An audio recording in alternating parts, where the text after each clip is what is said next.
안녕하십니까. 사암침법을 포함한 모든 침술의 황제인 정통사암침으로서 명의를 배출하는 정통사암오행침구학회에서 오늘은 아나필락시스 치료 방법을 말씀드리겠습니다.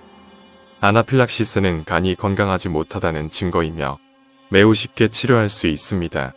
여기에서 쉽다는 말은 성공률이 거의 100%로 높다는 뜻입니다. 상한론, 체질론, 운육기의 이론은 1970년대에 들어서면서 죽었습니다. 한의사라면 난생 처음 보는 질병도, 들어봤지만 처음 치료해보는 질병도 다 치료할 수 있어야 합니다. 또 환자의 증상이 수십 가지라고 할지라도 한꺼번에 치료할 수 있어야 합니다. 명의가 되기 위해서는 훌륭한 스승을 만나야 하며 매달 마지막 토요일 오후 2시에 정통사암침 소개 설명회가 있으며 예약은 필수입니다.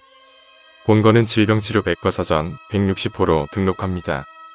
순서는 참고자료, 원인 및 피해야 할 것들, 그리고 치료 방법의 순서로 진행합니다. 참고자료입니다. 다음 질병백과에 가보겠습니다. 정의. 아나필락시스 쇼크는 특정 물질에 대해 몸에서 과민 반응을 일으키는 것을 의미합니다. 특정 물질을 극소량만 접촉하더라도 전신의 증상이 나타나는 심각한 알레르기 반응입니다. 주로 즉각적인 반응이 나타납니다. 즉시 치료하면 별다른 문제 없이 회복되지만 진단과 치료가 지연되면 치명적일 수도 있습니다. 원인. 아나필락시스는 어떤 특정한 물질에 과민 반응하는 사람이 그 물질에 접촉하면 발생합니다. 주로 페니실린 계열의 항생제나 해열진 통제, 백신, 달걀, 땅콩, 해산물, 과일을 포함한 음식에 의해 일어나거나 벌에 쏘이거나 곤충에 물렸을 때 일어날 수 있습니다. 라고 설명되어 있지만 모두가 이런 것들에 의해 아나필락시스 증상이 생기는 것이 아닌 것을 보면 여기에서 설명된 것은 오히려 간접적인 원인이라고 이해해야 합니다. 직접적인 원인들은 잠시 후에 설명드립니다. 코로나 바이러스 백신은 일반 백신에 비해 훨씬 높은 비율로 아나필락시스를 발생시키며 가능한 한 피해야 합니다. 증상. 과민 반응 물질에 접촉한 직후부터 대부분 1시간 안에 기침, 흉통, 입과 손발의 저린 감각, 빈맥, 소양증을 동반한 발진, 구토 등의 증상이 나타납니다.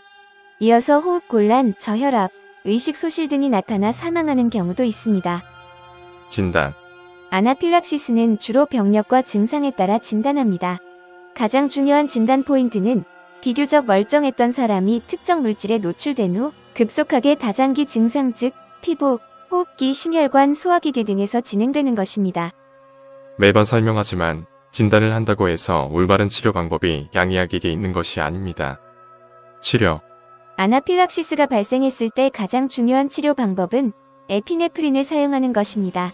휴대용 에피네프린이 있으면 먼저 허벅지에 자가 주사한 뒤 바로 병원으로 와야 합니다. 증상 완화를 위해 에피네프린 외에도 항히스타민제, 스테로이드, 혈압 상승제를 투여하기도 합니다. 양의학의 모든 치료 방법은 대증요법이기 때문에 증상이 없어지면 치료가 된 것으로 착각합니다.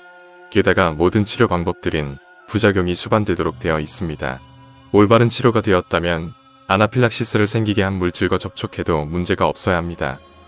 원인. 원인들에는 GMO, 백신, 캠트레일, 배추, 인삼, 계피, 마늘 등의 과다 섭취, 과다한 운동, 프로틴 파우더, 각종 양방검사, 각종 양방치료 등이 있으며 건강을 해치는 원인을 제거하는 것이 올바른 치료의 첫걸음입니다. 정통사암오행침구학회의 치료 방법입니다.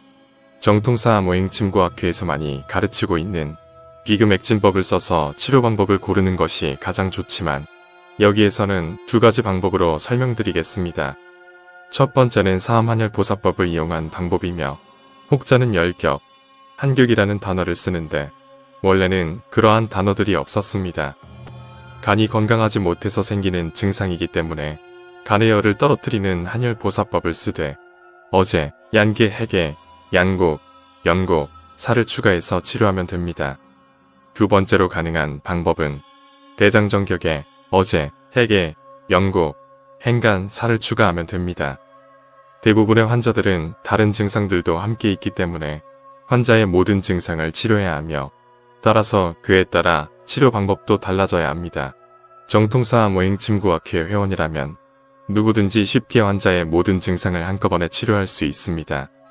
또한 정통사암오행침구학회에서만 가르치고 있는 김영관 보사법을 쓰지 않으면 원하는 효과를 볼 수 있는 가능성이 낮은 것은 물론 오히려 환자의 건강을 해칠 수까지도 있습니다. 보를 위한 침이 사로 작용할 수도 있고 살을 위한 침이 보로 작용할 수도 있기 때문입니다. 역사가 증명하듯이 독학으로서 명의가 되는 것은 거의 불가능합니다. 훌륭한 스승을 만나야 명의가 될 수 있습니다. 오늘은 여기까지입니다. 감사합니다. 안녕히 계십시오.